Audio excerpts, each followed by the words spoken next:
creo que dijo, sí, mencionó que Lucas escribió, su segundo libro fue el libro de Hechos. Y contiene cosas interesantes para introducir este tema, porque habla en el libro de Hechos de la iglesia original, o sea, que iniciando estas eras que siguieron la ascensión de Jesús, cuando volvió Él al tercer cielo, bueno, volvió al cielo, no dice necesariamente el tercer cielo, pero asumimos, porque sabemos que Él está donde el tercer cielo, Él está donde el tabernáculo o el catedral en el cielo, y eso está en el tercer cielo, lugar donde visitó en visión el apóstol Pablo. Y también Jesús habló de eso. Y los profetas también tienen cierto para decir, Ezequiel en particular. Pero, libro de Hechos, capítulo 2, muy familiar, contiene el sermón del día de Pentecostés. Eso va más allá, estamos anticipando la Pascua, que viene ahorita, a principios del mes de abril, y después de 50 días, tendremos Pentecostés. Y eso es la parte principiando el año agrícola, es la base de las fiestas anuales de Dios. Pero la Pascua inicia todo. Y aquí, en capítulo 2, Pedro está hablando, explicando, pero un poco de profecía levanta aquí, en capítulo 2. Hablando, explicando el fenómeno, porque es un fenómeno tremendo, como una tormenta gigantesca, tal vez. No tanto como un tornado, pero cosa muy seria. El sonido asustó a toda la ciudad de Jerusalén y sus alrededores.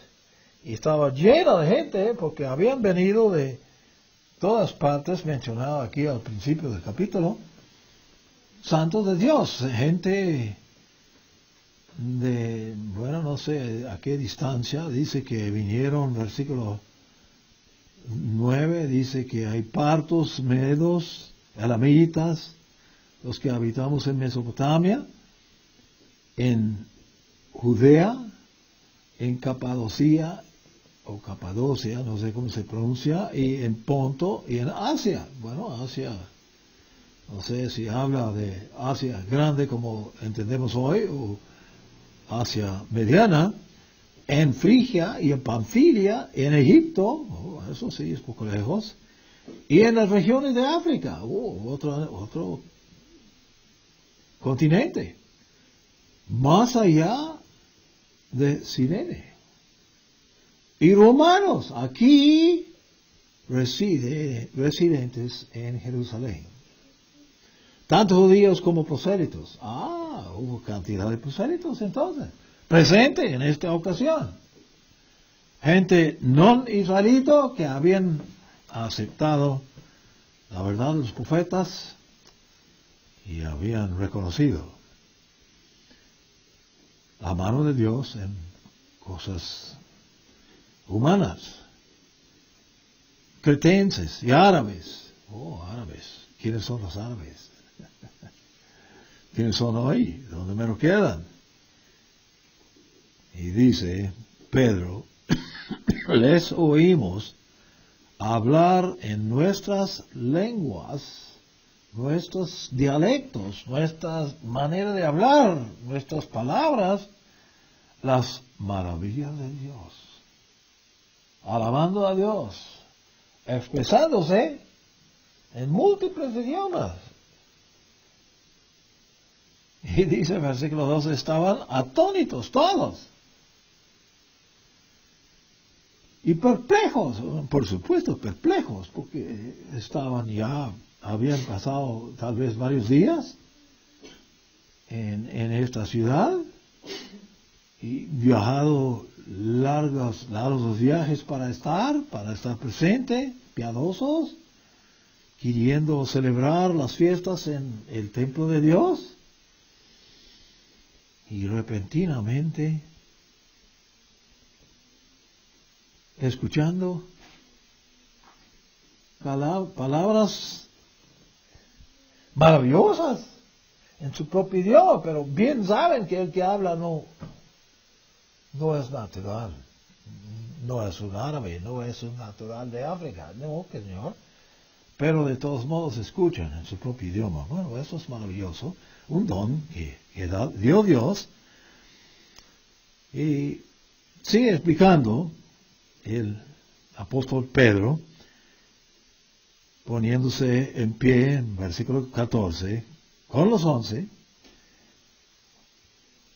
Los 11 incluía a Matías, porque había de reemplazar Judas Iscariota. Fueron 12 escogidos por Jesús, pero Jesús sabía. No sé si se enteró después o mientras se escogía, pero Jesús sí sabía durante el ministerio lo de Judas Iscariota. Reconoció que era, ¿cómo se diría?, apropiador de los fondos.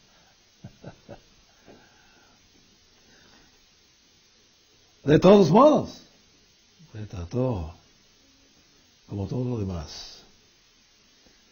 Varios judíos, porque estos, déjame ver, bueno, estaba explicando que no estén ebrios como vosotros suponéis, pensáis. Todos pensaron que estos son ya borrachos, se han vuelto locos, y tremendo ruido después del estruendo, pues estaban sorprendidos. Y sigue explicando entonces el apóstol que esto es lo dicho por el profeta Joel. Y cita Joel, y en citar Joel, cita un par de versículos, bueno, varios, pero en versículo 20 aquí vamos a leer, citando Joel, el sol se convertirá en tinieblas. Pues, habían pasado unos 50 días o un poco más desde ese día de la Pascua, el día en que se oscureció el sol 3 horas. Tinieblas sobre toda la tierra desde mediodía hasta las 3 de la tarde. Un eclipse. Pero en un eclipse en tiempo de luna llena, que es imposible. Cuando hay luna llena, el sol está recibiendo toda la reflexión, está reflejando toda la luz del sol. Y eso es el tiempo de la Pascua, a mediados del mes primero.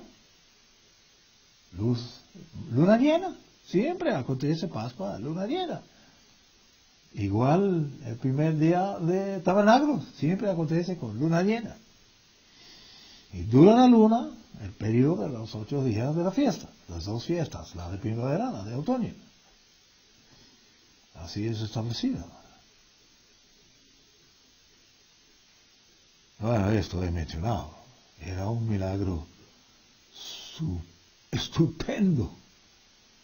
¿Con qué oscureció el Creador el sol por 3 horas el día 14 del primer mes en Jerusalén? ¿Nubes? ¿Cómo?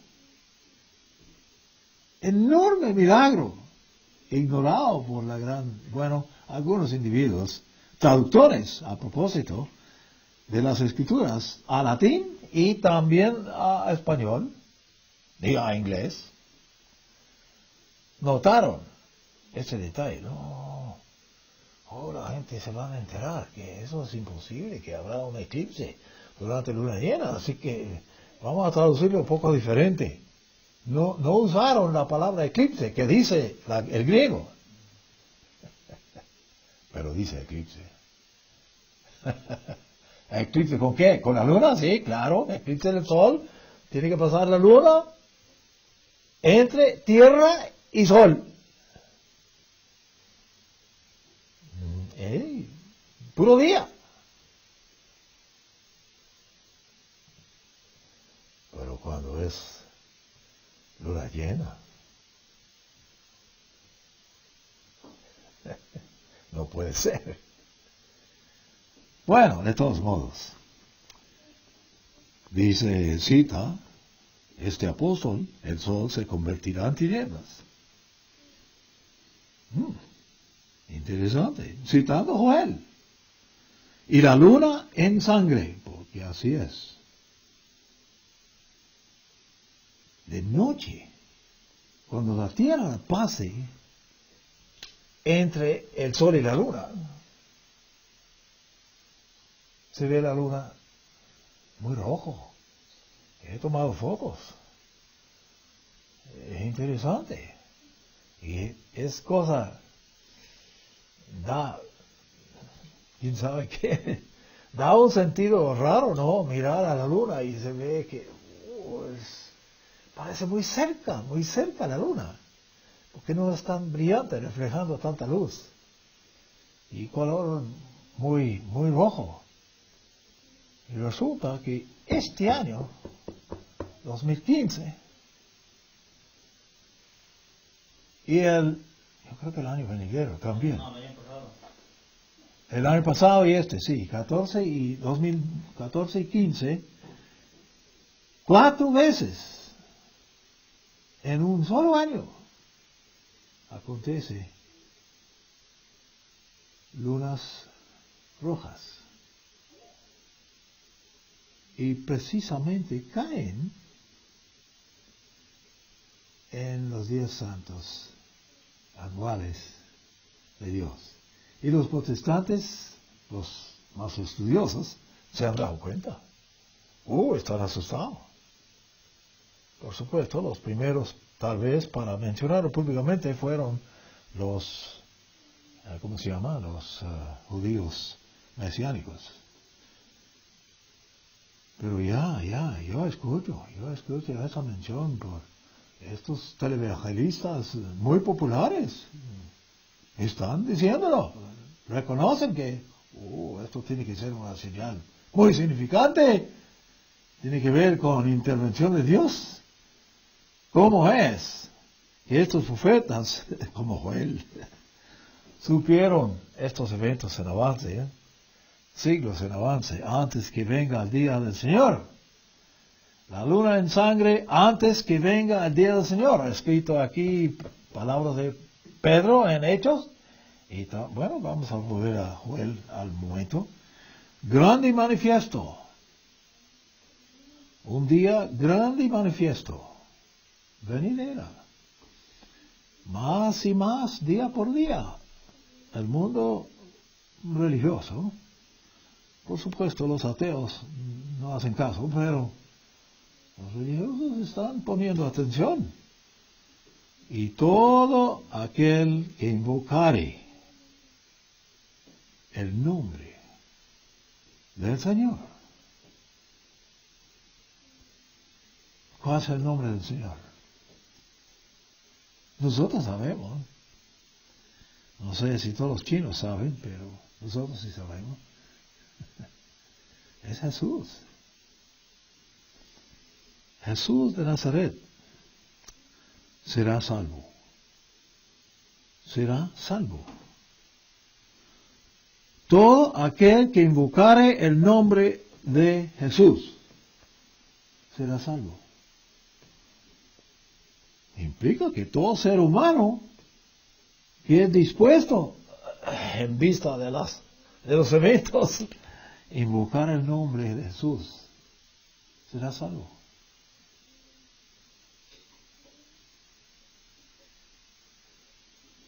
Bueno, vamos a mirar a Joel brevemente. Joel 2, pueden encontrarlo fácil, es uno de los profetas menores. Hemos mirado también, pero quise leer especialmente esa parte de invocar el nombre, porque es la invocación del nombre que quiero discutir con ustedes hoy. Joel, después de Oseas, Joel 2, creo que es 2:27.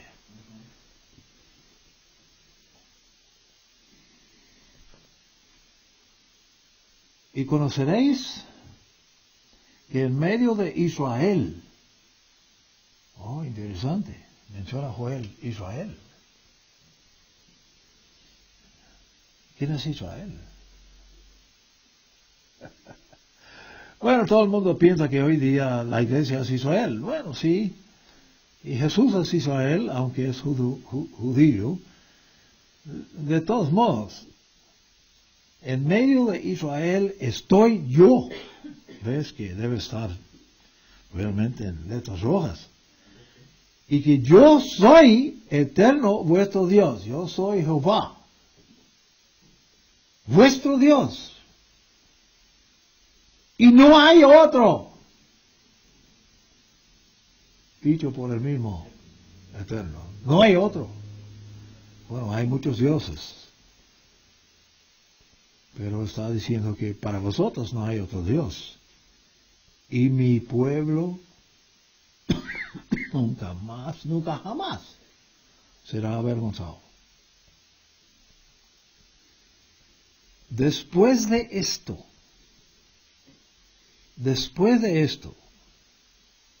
esto es lo que citó Pedro, derramaré mi espíritu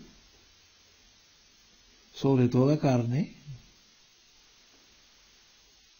y profetizarán estos seres humanos con el espíritu derramado. Profetizarán vuestros hijos, vuestras hijas, mujeres también van a profetizar.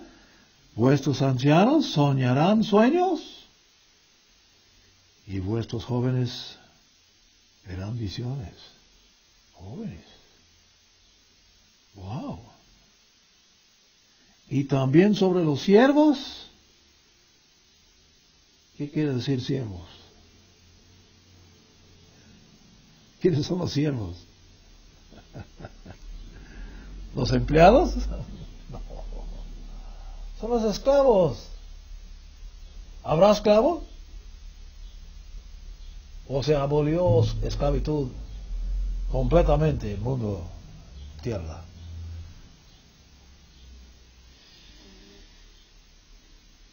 Y sobre los siervos y las siervas, o sea, la gente baja, la gente que sirven a los demás. Derramaré mi espíritu en aquellos días. Pedro estaba muy consciente de esa profecía. Probablemente Jesús había mencionado varias veces con sus discípulos. Le vino a la mente así enseguida, cuando empieza a hablar allá en Jerusalén en Pentecostés. Y daré prodigios en el cielo, y en la tierra. Prodigios. Va a producir condiciones de sangre, fuego, columna de humo. Lo que notamos en abrir. Bueno, no solamente en los sellos, sino también en las trompetas. Anunciado por los dos testigos.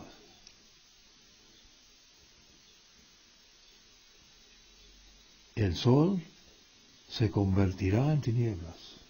Bingo.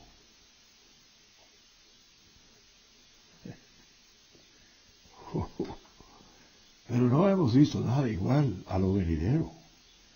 Porque según Apocalipsis, la tiniebla, la oscuridad va a ser tan extrema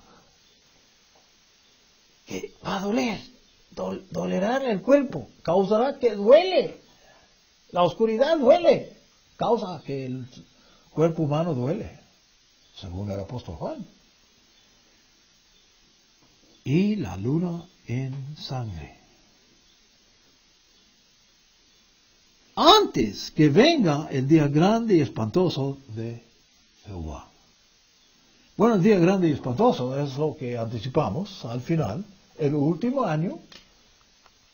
Bueno, realmente el último año de los 400, ¿cuántos son? 490 años, los 70 semanas, profetizado en Daniel. El final año, según Isaías, dura un año. El final, el día grande y espantoso del Eterno dura un año. Si puede imaginar.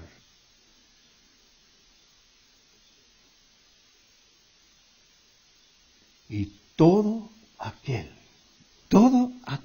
ser humano que invocare el nombre de Jehová.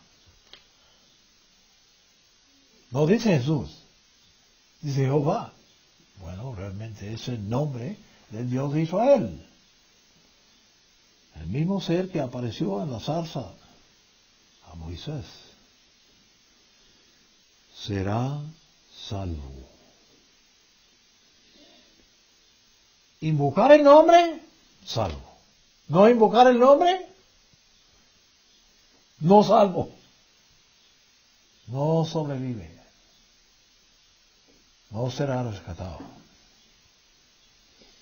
Porque en el monte de Sión y en Jerusalén habrá salvación, como ha dicho Jehová, y entre el remanente de la cual él habrá llamado.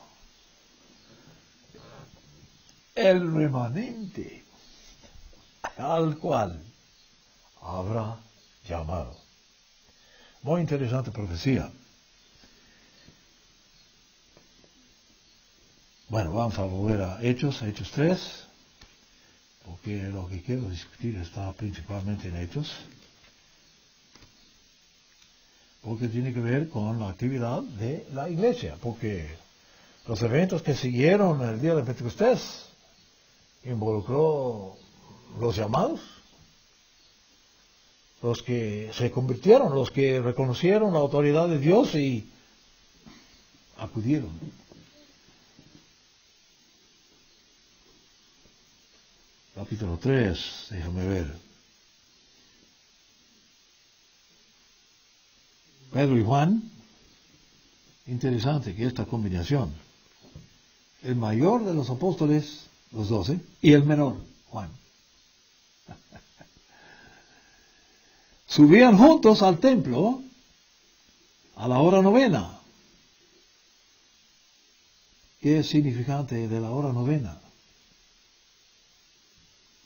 Y a propósito, ¿cuándo cae la hora novena? ¿Qué parte del día es la hora novena? A las 3 de la tarde. La hora de la oración. No sé si fue la práctica en el templo, en aquel entonces, tener oración específicamente a las 3 de la tarde. Parece que sí. Y era traído un hombre cojo de nacimiento. Bueno, los que son cojos de nacimiento, pero ya hombre, imagínate, todos sus años, cojo toda la vida, a quien ponían cada día en la puerta del templo, que se llama la Hermosa, una de las puertas, para que pidiese limosna de los que entraban en el templo.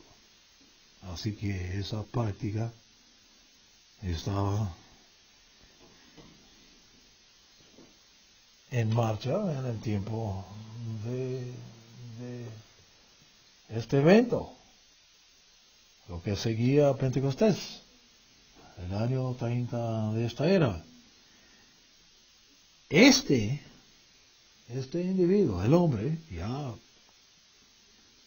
cojo de nacimiento, cuando vio a Pedro y a Juan que iban a entrar en el templo, así que tuvo la vista, pero incapacitado físicamente, les rogaba que le diesen limosna, como normal. Nada raro. Pedro con Juan, los dos, el mayor y el menor, el grande y el joven, fijando en él los ojos, le dijo, Pedro, míranos. Entonces el cojo les estuvo atento, puso su atención, esperando recibir de ellos algo. Mas Pedro dijo, no tengo plata ni oro. Ups. Pero lo que tengo, le doy. Obviamente fue conmovido por el Espíritu. Pedro sabía que el propósito de este encuentro tenía que ver con una acción de Dios.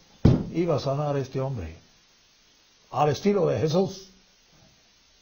Inmediatamente. En el nombre de Jesús, Cristo de Nazaret, levántate y anda.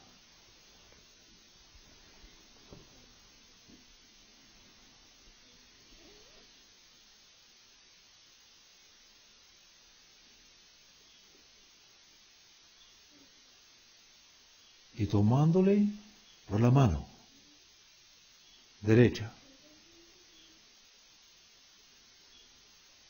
Pedro le levantó.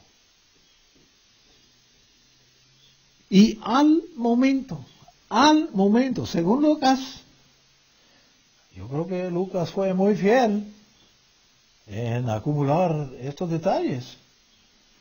Al momento se afirmaron los pies y tobillos.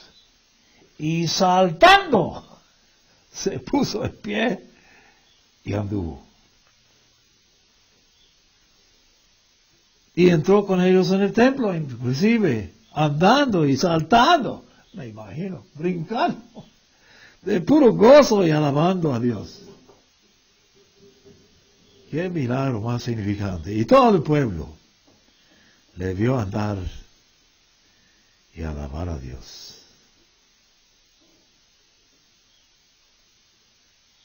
Y le reconocieron que era el que sentaba a pedir limosna a la puerta del templo. ¿Qué fue, hombre? Había hecho por años.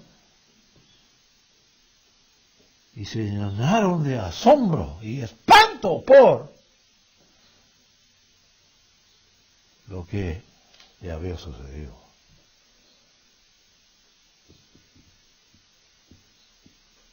Bueno, para mí, ¿qué tal lo eficaz el nombre Jesús de Nazaret?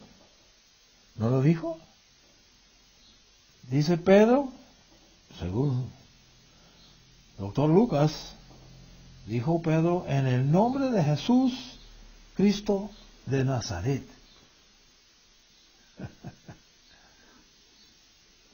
Suelo yo mencionar Jesús de Nazaret, porque distinguiéndole de otros Jesuses, hay muchos Jesuses. Es un nombre muy común y corriente. No sé si en ese entonces, pero definitivamente había que distinguirle, y así fue conocido Jesús. Jesús de Nazaret, aunque ya resucitado de entre los muertos, ascendido, vuelto al cielo, de todos modos. Pedro se refirió a él públicamente, Jesús de Nazaret, y no veo nada mal en que hiciéramos lo mismo. Brincando al versículo 21,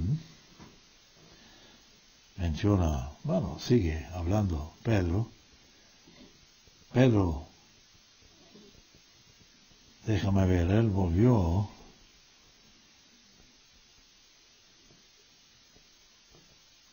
sí, concurrió mucha gente al mero pórtico, otro pórtico del templo, el versículo 13, y se llama Salomón.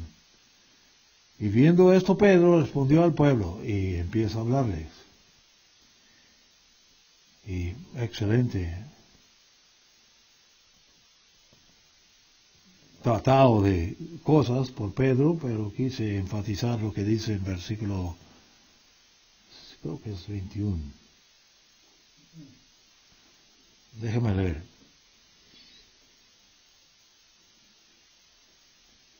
Versículo 19. Bueno,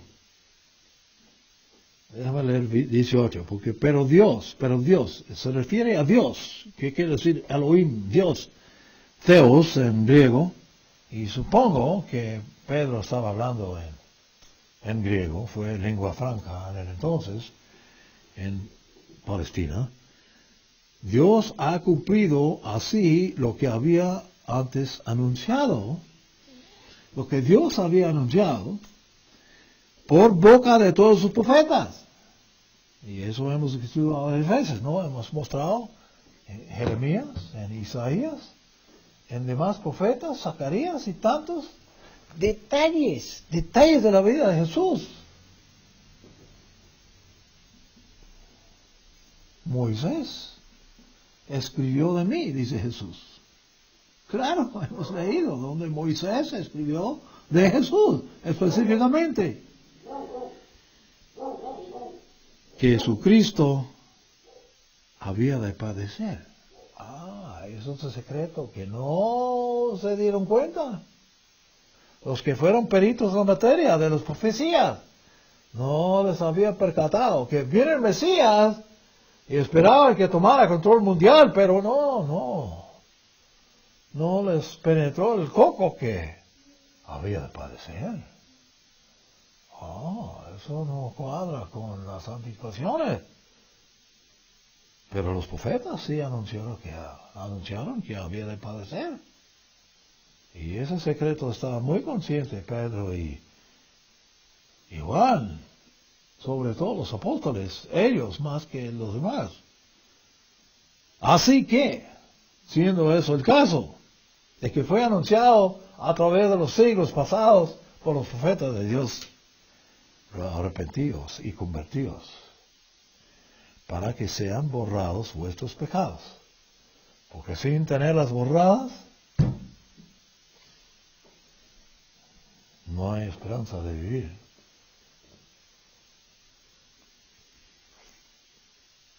Para que vengan de la presencia del Señor tiempos de refrigerio, y Él envíe a Jesucristo, que os fue antes anunciado, lo menciona otra vez, antes anunciado,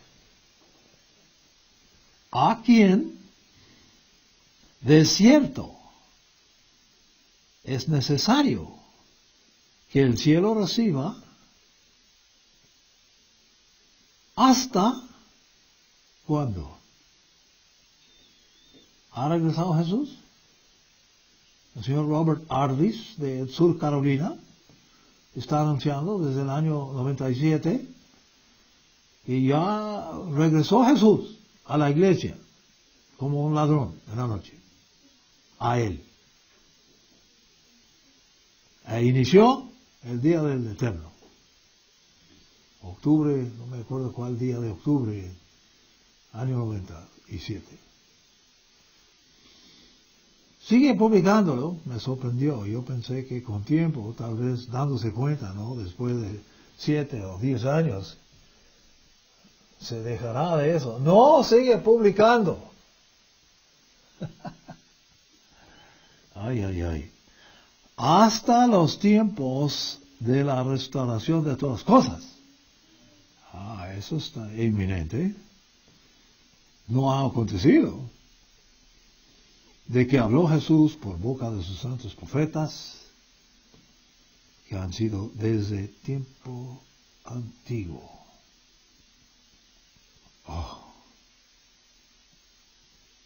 ¿Cuán antiguo? ¿Cuándo empezó a hablar los profetas de Dios sobre lo venidero? Antes del diluvio de Noé. Durante la vida de Adán y Eva.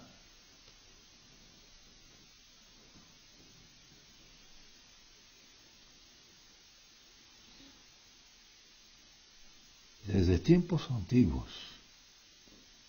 Muy interesante. Capítulo 4. Hablando ellos al pueblo, ellos siendo Pedro y Juan, vinieron sobre ellos los sacerdotes. Oh, ¿qué pasa con los sacerdotes, los levitas?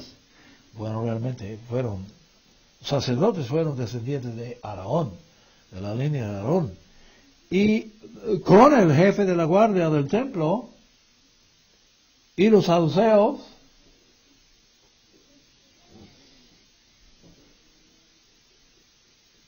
resentidos fueron. Siguieron resentidos. Resentidos de que enseñasen al pueblo. Estos dos, Pedro y Juan. Y anunciasen en Jesús. ¿Qué anunciaron en Jesús? ¿Qué fue el punto más importante que anunciaron? La resurrección de entre los muertos. No solo de Jesús, sino de los seres humanos que acuden a Él. Amenazaron. Les echaron mano. Los pusieron en la cárcel hasta el día siguiente porque ya era tarde. No alcanzaron al juez. El juez ya se había acostado, así que los pusieron en la cárcel para pasar la noche. Pero muchos de los que habían oído la palabra que habló Pedro en esta ocasión, creyeron. A pesar de la enemistad de los saduceos y los sacerdotes y el número de los varones que era como 5,000 en el centro de Jerusalén.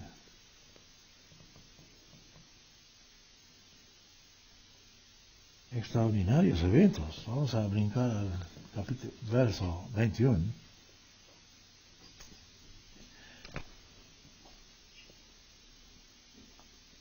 Entonces describe lo que pasó con los prisioneros y por fin no pudieron decir nada realmente. Así que ellos, estos sacerdotes y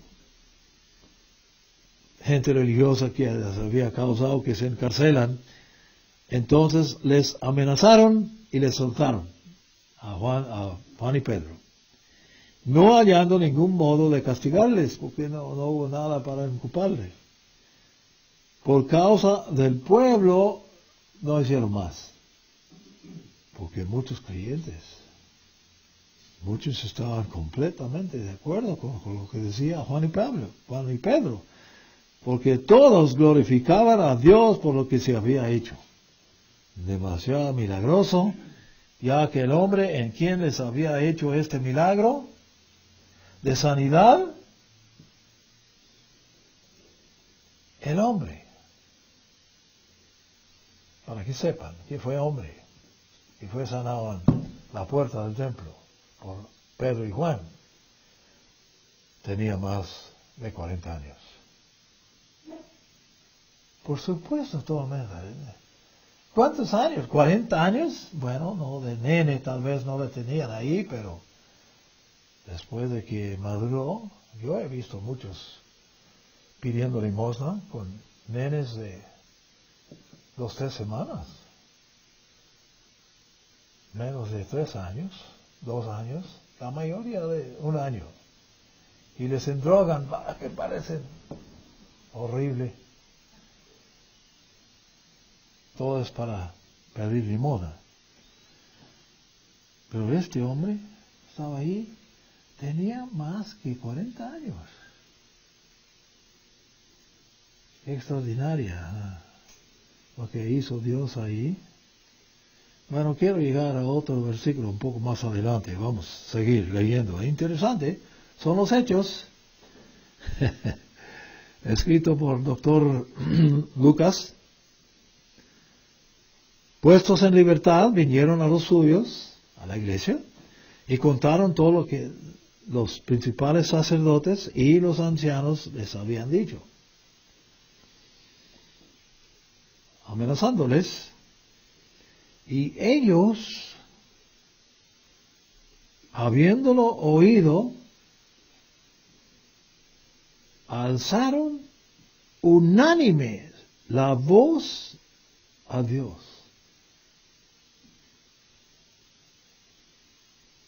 Y dijeron, así oraron. Levantaron la cara arriba y empezaron a orar. Unánime. Soberano Señor, tú eres el Dios que hiciste el cielo y la tierra, el mar y todo lo que en ellos hay. Que por la boca de David, tu siervo, dijiste. ¿Qué parte de las escritas de David están citando? En su oración. Mira lo que escogieron, muy interesante. ¿Por qué se amotinan las gentes? Y los pueblos piensan cosas vanas. Bueno, la vanidad prevalece en todos los seres humanos, especialmente en las naciones. ¿Se reunieron los reyes de la tierra? Oh, la ONU.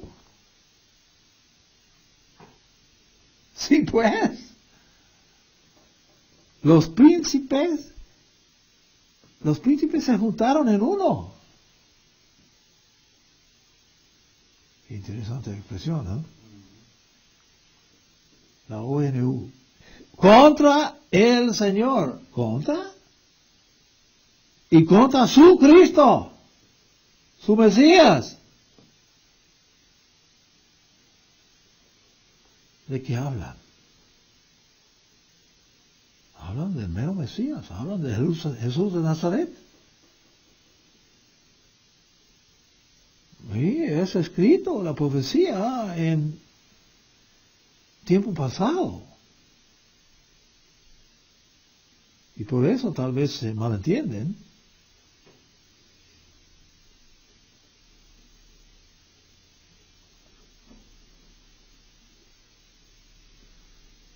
Porque verdaderamente se unieron en esta ciudad contra tu santo Hijo Jesús. Bueno, sí, eso había acontecido unos meses antes.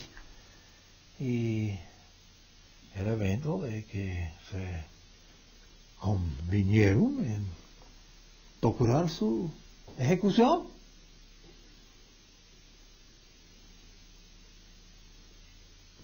Pero esta gente, como unánimemente, están orando y diciendo que tú se unieron en esta ciudad contra tu santo Hijo Jesús, hablando del tiempo pasado, unos meses pasados, y a quien ungiste, el Jesús de Nazaret, Herodes y Poncio Pilato, con los gentiles y el pueblo de Israel.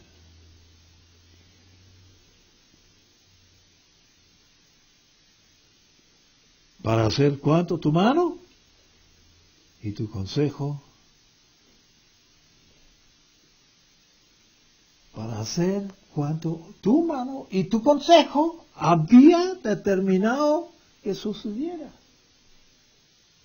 Así que la gente entendía que tenía que morir Jesús, tenía que sufrir, tenía que padecer, porque fue profetizado por siglos y siglos.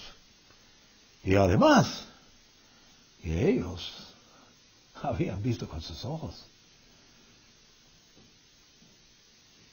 Y ahora, Señor, siguen orando. Mira sus amenazas. Están amenazando ahora. Después de que reportaron Pedro y Juan, todo el pueblo, no sé cuántos eran, yo creo que no fueron unos 5,000, pero un grupo grande de la iglesia, a quien reportaron estos dos apóstoles. Y están orando, mira sus amenazas y concede a tus siervos que con todo denuedo hablen tu palabra. Estaban ansiosos de una sola cosa, que siguen hablando. No están preocupados de los resultados, simplemente que la libertad de seguir anunciando, declarando. Y excelente oración. Es peculiar esta oración, por eso estoy leyéndola, porque es una oración. Ahora, Señor, versículo 30. Mientras extiendes tu mano para que se hagan sanidades, piden a Dios que no solamente des libertad de seguir hablando, sino también se sigan sanando milagrosamente. Y señales y prodigios mediante el nombre de tu Santo Hijo Jesús. Así que es común y corriente por el hecho de estas palabras que solemos en la iglesia de Dios siempre mencionar al Padre Jesús. Porque es eficaz el mero nombre, tiene poder. Yo he visto los demonios, corren y gritan cuando escuchan el nombre de Jesús. Están así. Aunque es invisible, demonios son invisibles. Pero el nombre de Jesús les aterroriza.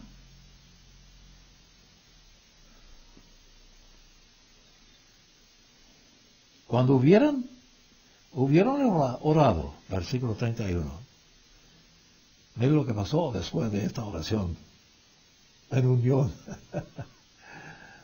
No sé si pronunciaron la gente, la verdad, lo reporta Lucas, como si todos estaban orando juntos, unánimes. Hubieron orado, el lugar en que estaban congregados tembló. Y todos fueron llenos del Espíritu Santo y hablaban con denuedo la palabra de Dios. Así que intervino Dios, respondió Dios a los que estaban orando. Vamos a brincar al Salmo 2 para ver lo que levantaron ellos en su... Si fue tan importante para ellos, evidentemente fue muy importante para Dios. Es el Salmo 2 que solemos entonar en nuestro himnario. Y lo he cantado muchas veces, tanto en inglés como en español. Y no había percatado tal vez la profundidad que tiene, considerando la condición actual en el mundo. Pero estamos dándonos cuenta más y más de la condición actual en el mundo y los eventos que se van conduciendo rápidamente hacia el clímax, el colmo de los eventos humanos. Salmo 2. ¿Por qué se amotinan las gentes? ¿Están amotinando? ¿No lo ven? Los peores de los noticieros tienen algo sobre los eventos que están aconteciendo. Y los pueblos piensan cosas vanas. Los meros líderes piensan cosas vanas. Y causan que el pueblo piense cosas vanas. Se levantarán los reyes de la tierra y príncipes de lealtad consultarán unidos contra el Eterno y contra su ungido.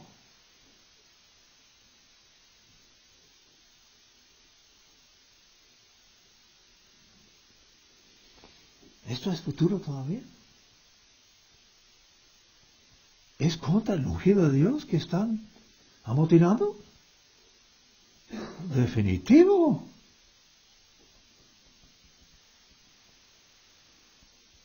Diciendo, tu plan gana. Rompamos sus ligaduras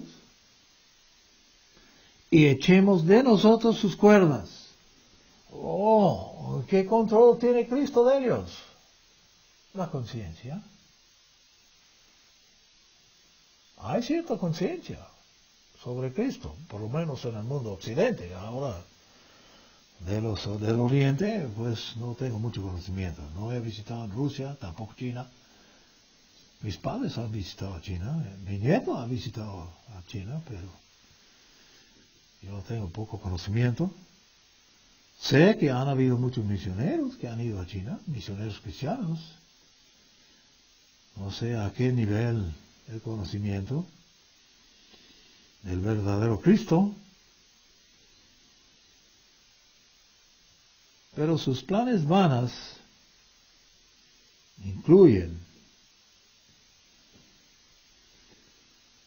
esto. Quieren romper sus ligaduras y echemos de nosotros sus cuerdas. Eso nos limita.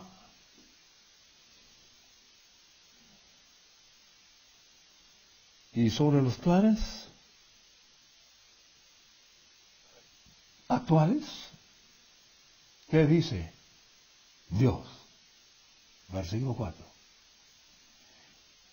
El que mora en los cielos se reirá. Mira qué ridículos son. Es de risa. El Señor se burlará de ellos.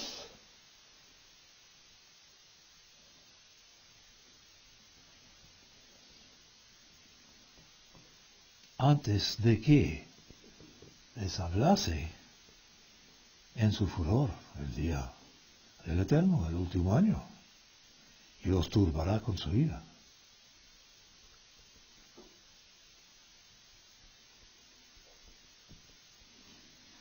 Grandes son estas palabras. Vamos a buscar a Hechos 13. ¿Cómo voy? Voy mal de tiempo. Hechos 13.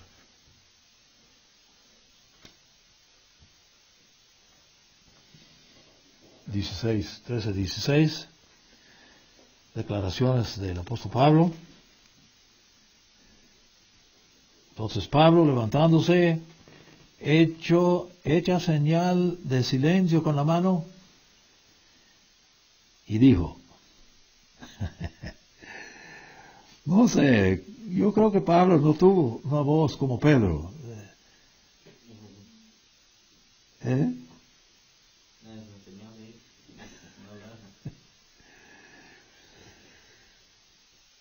Pero levantándose, hecho señal, y dice, varones israelitas, los que teméis a Dios. Bueno, no eran todos que temieron a Dios, pero los que teméis a Dios, oíd. El Dios de este pueblo de Israel escogió a nuestros padres, y repasa la historia, y los sacó de Egipto.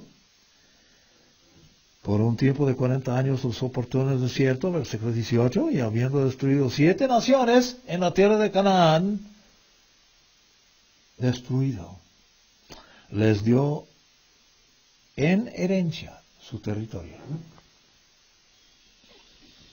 Después, como por 450 años, les dio jueces hasta el profeta Samuel. ¿Cuántas veces hemos mencionado eso? Y Samuel fue no solamente profeta, sino y escribió bastante libros del Antiguo Testamento, pero también fue el último juez de los jueces. Luego pidieron rey, y el Dios les dio a Saúl, hijo de Quis, varón de la tribu de Benjamín. Por 40 años reinó Saúl. Quitado dice Pablo, les levantó por rey a David. David, de quien dio también testimonio diciendo, he hallado a David, hijo de Isaí, varón conforme a mi corazón, quien hará todo lo que yo quiero.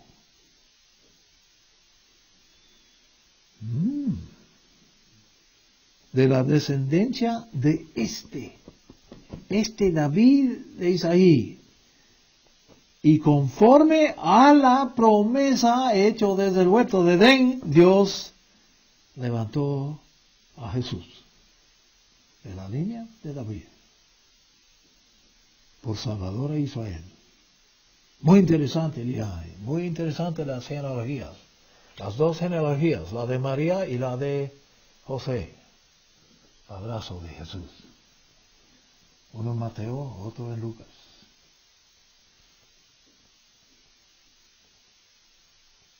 Antes de su venida, predicó Juan el Bautista. Predicó el bautismo de arrepentimiento a todo el pueblo de Israel, no todo Pablo. Mas cuando Juan terminaba su carrera, dijo, ¿quién pensáis que soy? Le vinieron a Juan Bautista y le interrogaron. Porque muy efectivo Juan Bautista. La gran masa de la población iban allá para ser bautizados. Y le preguntaron, ¿quién pensáis que sois? ¿Qué soy? Preguntó el mismo Juan Bautista. Y anunció, no soy yo el Mesías, no soy. Mas he aquí, viene tras mí, de quien no soy digno de desatar el calzado de sus pies. Anunciando la humildad, pero la omisión que tenía Juan Bautista.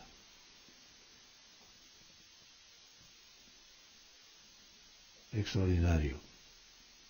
Sigue hablando, vamos a brincar al versículo 30.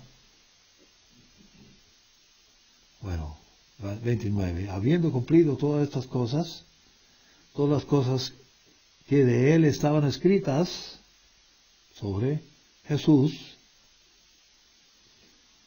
¿Y por qué dice? Habiendo cumplido todas las cosas que de él estaban escritas. ¿Escritas dónde? En las profecías de los profetas antiguas. Quitándolo del madero, la posta en que le clavaron, lo pusieron en el sepulcro.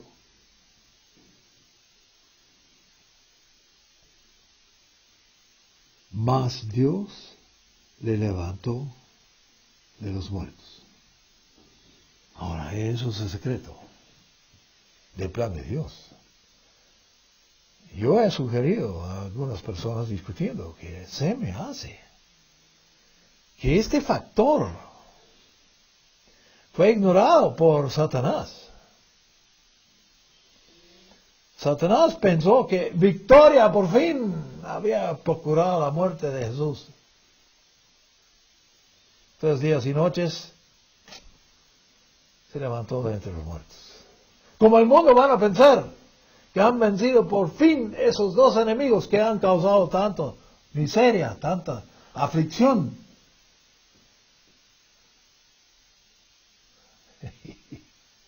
Y en 3 días y medio, el Espíritu vuelva a los dos cadáveres y se levantan y suben al cielo. ¿Qué tal susto que causará en el mundo?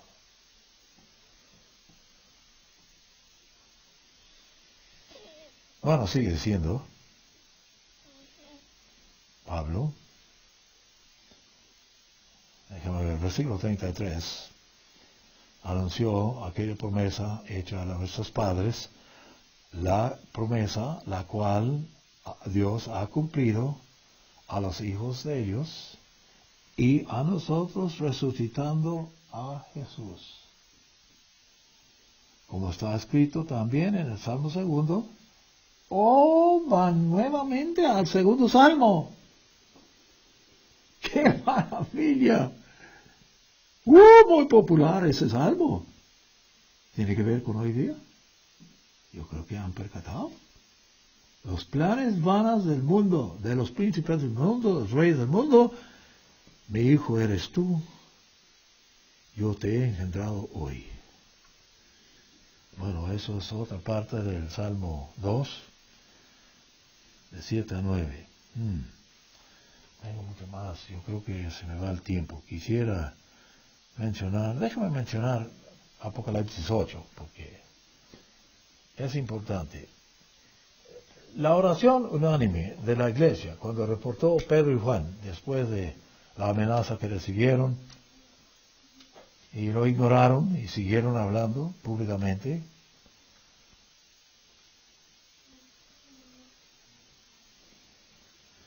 Apocalipsis 8,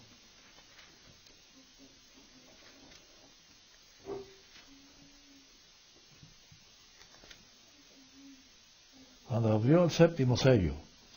¿Podemos imaginar la condición de la humanidad después de los sellos 5 y 6? 5 inicia la gran tribulación. 6 son las señales en el cielo y la tierra que aterroriza a toda la población del mundo. Después de esos eventos, abrió el séptimo sello. Se hizo silencio en el cielo como por media hora. Y vi a los 7 ángeles que estaban de pie ante Dios y se les dieron 7 trompetas.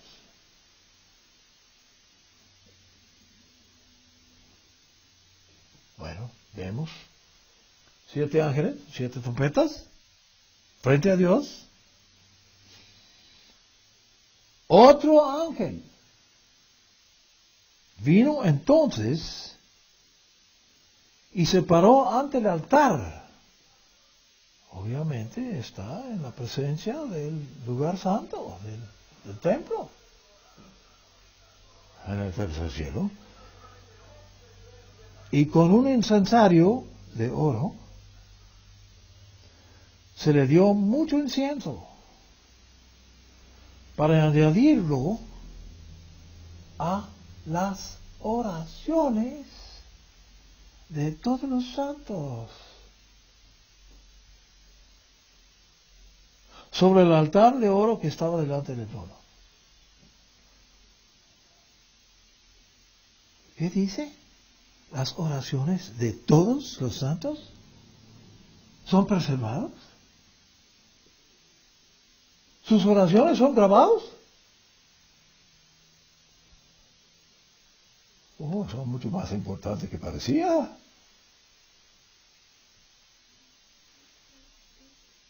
Sobre el altar de oro, y de la mano del ángel subió a la presencia de Dios el humo de incienso con las oraciones de los santos.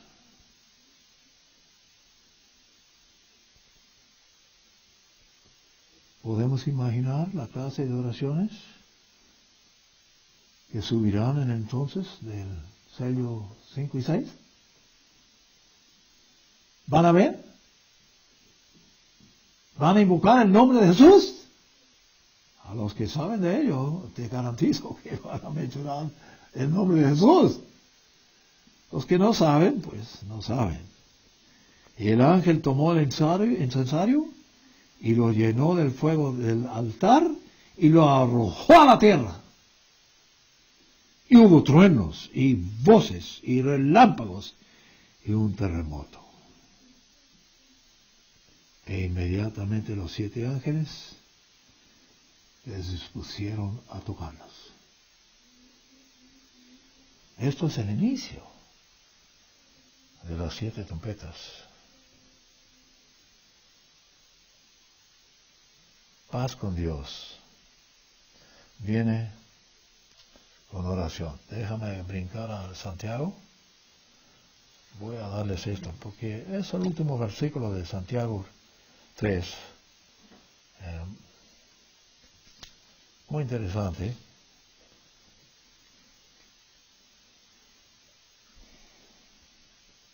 Y fue mencionado también el fruto de aflicción, mencionado 2 o 3 veces por don Armando en el sermoncillo.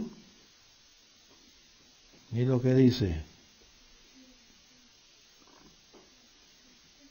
Bueno, voy a leer 17, pero la sabiduría que es de lo alto. Muy diferente a la sabiduría de hombres. Es primeramente pura, después pacífica. Pacífica. Tiene que ver con paz. Amable. Benigna. Llena de misericordia. Y de buenos frutos. Sin incertidumbre ni hipocresía. Raro en el mundo, ¿eh? Y el fruto de justicia se siembra en paz para aquellos que hacen la paz. Paz con Dios. Establece comunicación con Él. Levantamos las manos hacia Dios. Es como los niños que levantan la mano, quieren ser levantados. El niño levanta la mano, el padre se levanta.